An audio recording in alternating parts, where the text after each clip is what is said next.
문재인 정부는 한일 갈등이 있을 때마다 유독 이순신 장군을 강조해왔습니다. 거북선 모형을 배경 장식으로 쓰기도 하고 대통령은 거북선 횟집에서 식사를 하기도 했습니다. 그리고 이런 말도 했죠. 전남의 국민들이 이순신 장군과 함께 불과 12척의 배로 나라를 지켜냈습니다. 자신들이 원할 때는 그렇게 이순신 정신을 강조하더니 정작 400여 년 뒤 충무공의 후예들이 바이러스로 쓰러져 갈 때는 뭘 하고 있었습니까? 틈만 나면 K방역 자랑해 오더니 백신 하나 제대로 공급 못해서 국민의 자산인 함정을 21세기 유령선으로 만들어 놓고선 오히려 조기 귀국시킨 건 잘했다며 자화자찬이라니 당혹스럽습니다. 무슨 칭찬을 이렇게 선제적으로 하는지 당황스럽습니다. 칭찬이란 건 자기가 하는 게 아니라 남이 스스로 하는 겁니다. 그리고 선제적으로 할 거면 코로나 방역, 백신 수급이나 제대로 해주십시오. 한술 더 떠 군용기 수송은 누구도 생각 못한 대통령의 독창적 아이디어였다며 칭찬 세례를 퍼붓습니다. 정말 누구도 생각하지 못했던 지금 우리가 비행기 2대를 보내서 다 후송을 했지 않습니까? 네네. 직접 지시하신 것도 문재인 대통령이신데 오히려 이 정도 수습 방안조차 생각 못했다면 우리 군, 청와대 실무진이 도리어 실력이 없다는 걸 자인한 것 아닙니까? 대통령 보좌할 능력이 없는 것 아닌가요?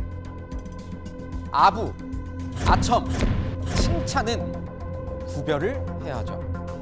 헌법 제7조 공무원은 국민 전체에 대한 봉사자이며 국민에 대하여 책임을 진다. 칭찬 전에 책임부터 져주십시오. 우리 군이 나름대로 대응했지만 국민의 눈에는 부족하고 안이하게 대처했다는 지적을 면하기 어렵습니다. 군 통수권자인 대통령, 처음엔 사과인 듯 사과 아닌 사과 같은 모호한 발언을 하더니 뒤늦게 SNS를 통해 사과를 했습니다. 만시지탄이라고 해야 할지, 그래도 참모 탓, 야당 탓, 국민 탓은 아니니 진심을 받아들여야 할지 여러분은 어떤 판단을 내리시겠습니까?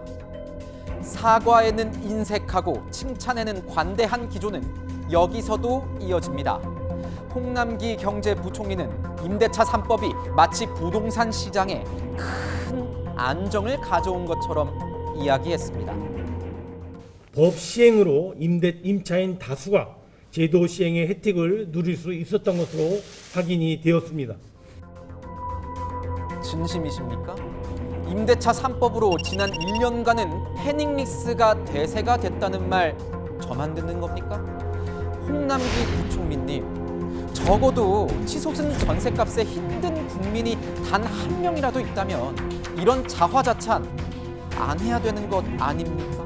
정말 이렇게 발표해도 될까라는 의구심이 한 번이라도 들었는지 묻고 싶습니다. 사람이 먼저입니까? 국민이 먼저입니까? 아니면 본인들 공적이 먼저입니까? 이 정도면 누군가의 시조처럼 칭찬도 병인 양 하여 국민들은 오늘도 잠 못 이룰 겁니다. 지금까지 화나요 뉴스였습니다.